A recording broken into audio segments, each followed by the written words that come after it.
Halo, selamat datang di Komunikasi Penyuluhan Pertanian. Hari ini kita akan membahas tentang bagian awal dari komunikasi penyuluhan pertanian yang terkait dengan penyuluhan dan penyuluh serta keadaan umum penyuluhan Indonesia. Oleh karena itu, untuk bagian ini kita akan bagi dua bagian, dua sub-bagian yang pertama berisi tentang penyuluhan dan penyuluh, serta nanti kita akan masuk ke bagian kedua yang berisi tentang penyuluhan di Indonesia. Adik-adik sekalian, waktu kita memahami tentang kata penyuluhan, apa ya terbesit di benak kita? Pasti definisi penyuluh kita langsung bayangkan, wah itu memberikan materi dan pengetahuan kepada petani. Betul sekali adik-adik sekalian. Penyuluh pertanian adalah proses pendidikan formal untuk petani dan anggota keluarganya. Dia memang sebuah kegiatan. Kegiatan apa?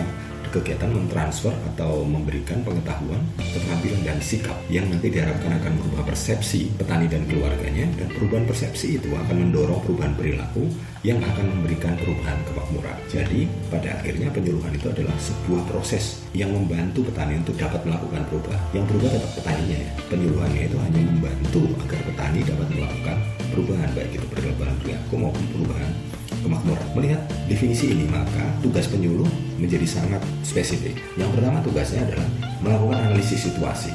Analisis situasi ini dimaksudkan adalah mengenali kekuatan, kelemahan, peluang, dan ancaman yang berada di sekeliling area kerjanya atau di sekeliling lingkungan desa yang menjadi tanggung jawabnya, sehingga penyuluh dapat memberikan teknologi yang spesifik dengan lokasi itu sesuai dan paling pas diterapkan. Dan selanjutnya, untuk dapat menerapkannya, penyuluh harus menyusun sebuah program penyuluhan.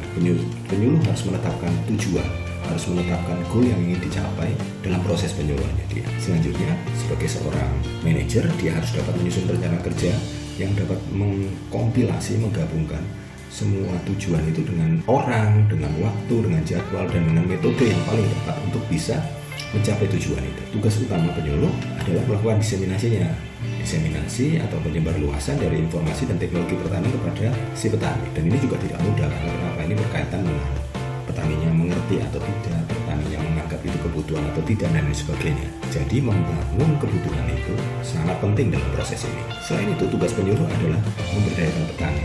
Tadi seperti kita sampaikan di awal bahwa yang harus berubah itu petaninya. Oleh karena itu, tugas penyuluh adalah memampukan petaninya untuk berubah. Jadi akan mengenali diri dan mengenali keharusan untuk berubah.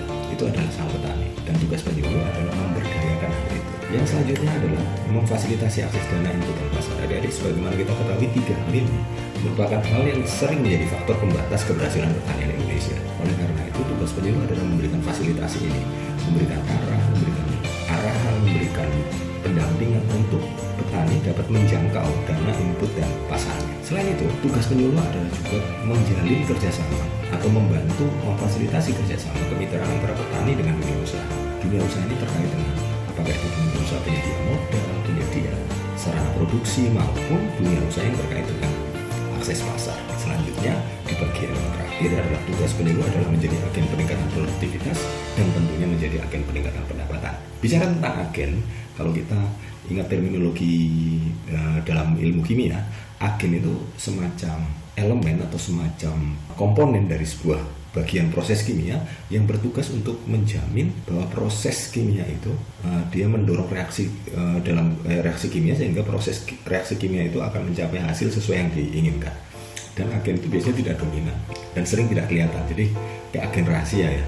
Kalau dia masuk ke sesuatu hal, dia tidak bisa kelihatan, tidak dominan. Tapi yang kita bisa lihat adalah efek berikutnya kerjaan agen ini, yaitu harusnya ada dampak produktivitas dan dampak pendapatan. Ini sulit, nggak mudah buat seorang penyuluh untuk bisa melakukan hal ini dalam tugasnya sebagai seorang penyuluh.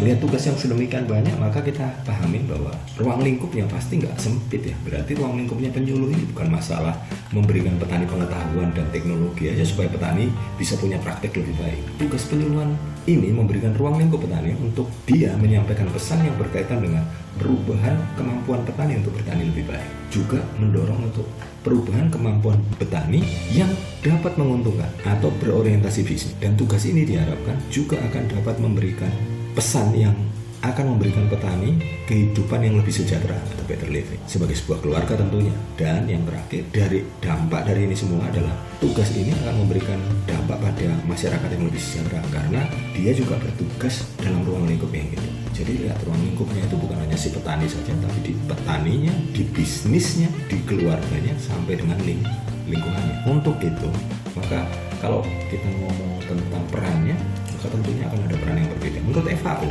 peran penyuluh adalah sebagai seorang yang bertanggung jawab pada transfer teknologi atau perpindahan teknologi dari pusat-pusat kemajuan teknologi kepada petani. Yang kedua, memberikan nasihat, memberikan pendampingan, memberikan saran dalam proses sehari-hari. Ini tugas yang benar-benar dilakukan secara harian.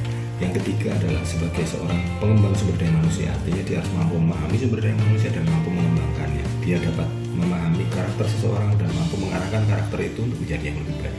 Dia juga mampu memotivasi sehingga petani selalu tertarik untuk berkembang, selalu tertarik untuk berubah dan tertarik untuk mandiri. Dan yang terakhir adalah memfasilitasi pemberdayaan sehingga petani dapat berdiri mandiri dan dia dapat melakukannya secara sustainable, secara berkelanjutan, secara sendiri. Itu adalah tugas atau peran dari seorang penyuluh. Nah, kalau lihat seperti itu, kelihatannya penyuluh ini hebat ya, super power benar. Jadi siapa sih sebetulnya penyuluh itu?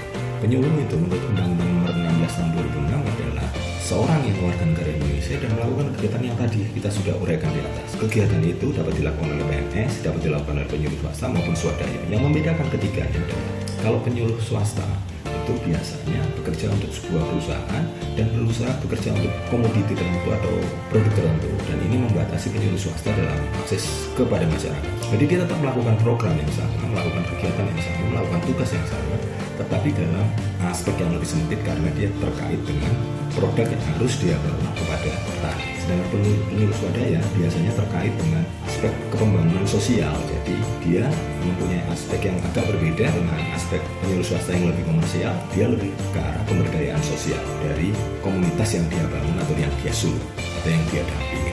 Nah, melihat itu sebetulnya bisa disusun sebuah definisi yang cukup panjang tentang siapa itu penyuluh. Tapi saya tidak akan melihat dan membacakan definisi yang panjang ini. Saya hanya akan menotifikasi bahwa definisi ini memuat beberapa hal penting. Yang pertama, dia adalah seorang yang melakukan proses pembelajaran. Bagi pelaku utamanya ini petani dan pelaku usaha yang menjadi mitranya. Jadi artinya dia merangkum beberapa pelaku, merangkum beberapa pihak di sana. Untuk apa? Agar mereka dapat mampu menolong dan mengorganisasikan diri sendiri. Artinya tugasnya itu agar semua stakeholdernya itu jadi mampu mandiri. Mampu mandiri dalam hal apa? Supaya mampu mandiri nanti kalau mengakses informasi bisa mandiri, mengakses pasar mandiri, teknologi mandiri, permodalan mandiri, demikian seterusnya. Jadi penyuluh nggak bisa membuat seorang jadi tergantung, tapi harus membuat seorang jadi lebih mandiri. Nah, lalu usaha mandiri ini nanti kaitannya dengan apa? Kaitannya dengan tujuannya itu apa? Akan ada peningkatan produktivitas, peningkatan efisiensi, peningkatan pendapatan, dan peningkatan kesejahteraan.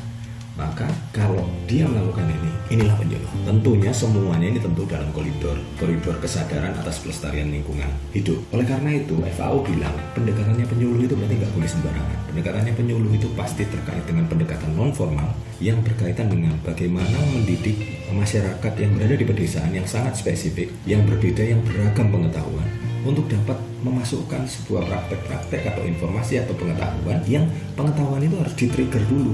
Di-trigger apanya? Di-trigger dulu kebutuhannya dan di-trigger dulu peluangnya. Adik-adik, sebagaimana kita ketahui, sering masyarakat di pedesaan itu tidak mengetahui problem mereka karena mereka mengalami itu berulang-ulang. Jadi mereka menganggap itu bukan masalah.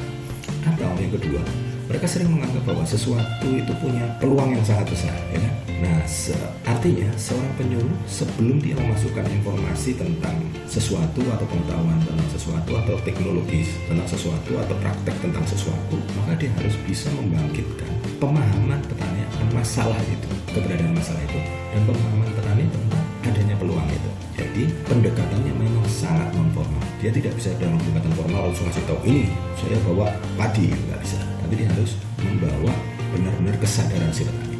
Dan pendekatan yang harus dilakukan juga adalah multidisipliner. Artinya apa? Ya berarti seorang penyuluh adalah seorang motivator, seorang pendidik, seorang yang mampu berkomunikasi, dan seorang yang memahami tentang aspek teknis dan bagaimana teknis itu dapat didiseminasikan dengan baik kepada calon penyuluh, calon target. Jadi itulah kira-kira apa itu penyuluh dan apa itu penyuluh. Kita akan bertemu lagi di bagian kedua tentang keadaan umum penyuluhan Indonesia. Sampai jumpa.